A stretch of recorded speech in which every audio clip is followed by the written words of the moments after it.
से प्रचार केंद्र है, प्रशिक्षण केंद्र 15 दिन जिसकी बैठक होती है, या ब्याह में 2 दिन पहले मेहमानों गाना शुरू होता है, 5 दिन तक बाद में रहता है। तो अगर हम वहां शुरू करते हैं तो ये एक तरह से खुला प्रचार तंत्र है। इस प्रचार को जब तक हम बंद नहीं करेंगे तब नशा बंद कैसे होगा? तरीका बताओ। हाँ, ये मानता हूं नशा रातों रात नहीं छूट सकता, तो अपने को अपने स्वयं तक बंद करना पड़ेगा, और इसकी बंदी की शुरुआत अपने को अपने घर से करनी पड़ेगी। चैरिटी बिगिन टू होम, अपने को अपने घर से शुरुआत करनी पड़ेगी। और जहां पर भी बैठे हैं तो टोकना सीखो, गलत बात को बताना सीखो। जब तक गलत बात को इंगित नहीं करोगे, सिर नीचे करके बैठ जाओगे कि मेरे को ले है, तो किसका ले रहा है? अरे पड़ोस में आग लगी तो हमारे तक पहुंचने देर लगेगी या? जो आग पड़ोस में लगी है उसकी लपटें तो अपने तक आएगी। जो अपने पड़ोस में गलत काम हो रहा है, अपने पास में गलत काम हो रहा है, तो उसका प्रभाव तो अपने को झेलना ही पड़ेगा। तो बंधुओं जो आज अपने एकत्रित हुए हैं, तो चूंकि रिश्तेदारी अपने आपस में सभी गांव में है, मेरे से बहुत सारे मेरे गांव के लोग प्रश्न करते हैं कि थे जाम पे बंद करनी हो, मारे गए वो मोटो में बिड़ो दया मांडे में इतरों चले हो, नौकड़े मुंह चले हो, कनासर मुंह हो रहे है। तो कम से कम ये समझ इस पॉइंट ऑफ व्यू से अच्छा है कि सभी गाँव के लोग आए हैं और कोई निर्णय ले लेंगे।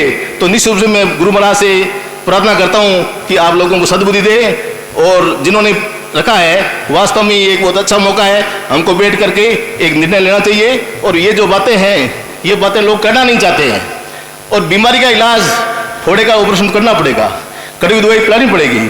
आप मीठी मीठी बातें करोगे तो कुछ नहीं होगा, क्योंकि हम चुपचाप रह करके और इसको प्रचार कर रहे हैं, हम इसका धंधा करने और लोगों को प्रमोट कर रहे हैं, मोटिवेट कर रहे हैं। भाई डिमांड भी अपने हैं तो सप्लायर अपने होंगे, और कहां से आएंगे? डिमांड अपने घर में है तो सप्लायर भी अपने ही है, तो दोनों को जड़ से बंद करना पड़ेगा। जिनकी आदत पड़ गई है, रातों रात नहीं छूट सकता, मानता हूं, मगर धीरे धीरे ये कम हो सकता है। और मेरी आदत है तो मैं चुपचाप ले लूं, जो कहीं बैठे हैं तो अपने घर से बैठे लेकर के आए, और जब जरूरत हो जाके ले ले। जब तक कहेंगे कि थोड़ा होना चाहिए, तो थोड़ा इस नशे वाले काम में थोड़ा कुछ होता ही नहीं है, या तो होता है या नहीं होता, बस दैट्स ऑल। एक बात आती है बाल विवाह की। ये बाल विवाह जो है, ये हमारे मृत्यु भोज सिस्टम से जुड़ा हुआ है। क्योंकि मृत्यु भोज पर अपन काफी बढ़ चढ़ के खर्चा करते हैं। बात अपन हलवे की और चने की या रोटी सब्जी कर रहे हैं, जो भी हो सादगी से हो। पूरे समाज में हो रहा है, सब जगह हो रहा है। हरियाणा पंजाब में भी हलवा और कड्डी रोटी सब्जी होती है, सांचौर में भी काफी कुछ सुधार हुआ है। तो हलवा और चना या रोटी सब्जी का अपन सादा भोजन कर सकते हैं, मगर इसकी एक रूपता होनी चाहिए। हमारे गांव में भी शुरू हुआ था, मगर कुछ मन चले लोगों ने अपना आप को जाहिर करने के लिए, किसी ने 2 मिठाई निकाली, किसी 3 निकाली, किसी को ज्यादा जोर दिया तो कहने हलवा तो करूंगा, मैं दाल का हलवा करूंगा। तो इस तरह की प्रतिस्पर्धा नहीं होनी चाहिए। हम किसी को नीचा नहीं दिखा रहे हैं, ये काम हर घर में पड़ेगा, हर परिवार में पड़ेगा। तो हमको समाज की मर्यादा अपने लिए बांधनी है, तो उस मर्यादा में हम सबको रहना सीखना होगा।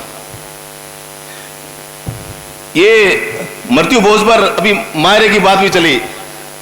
बात बढ़ना, मायरा बढ़ना बहुत अच्छी बात है।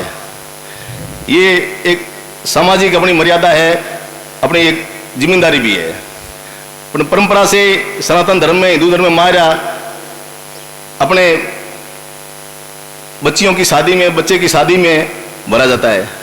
हमने मृत्यु भोज को महिमा मंडित करने के लिए मृत्यु के समय मायरा शुरू कर दिया, बिना कोई ब्याह के। ब्याह की कोई आवश्यकता नहीं है, या ब्याह जिस भाई के ब्याह नहीं है तो ये मिनक माइत को मरना भाई हाथ रो लागे, क्या मतलब? आज अपन करेंगे, कल उनको करना पड़ेगा। आप कल्पना करो, किसी एक भाई के 5 बहनें हैं, 5 बहनों को उन्होंने एक बार तो मायरा कर दिया।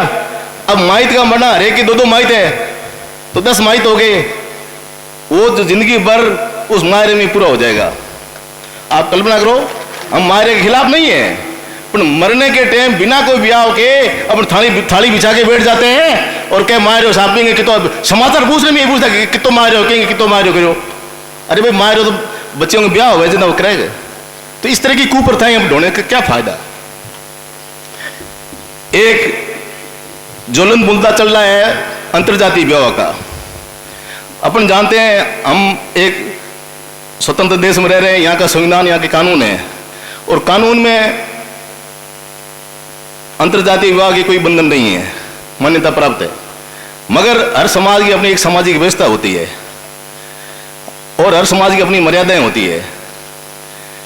अगर कोई लोग श्रेष्ठ बनने के चक्कर में या अपने आप को अलग दिखाने के चक्कर में अंतर्जातीय शादी करते हैं, तो जो नीचे के तबके के लोग हैं, जो आर्थिक रूप से शैक्षिक रूप से पिछड़े हैं, उनके लिए समस्या होती है।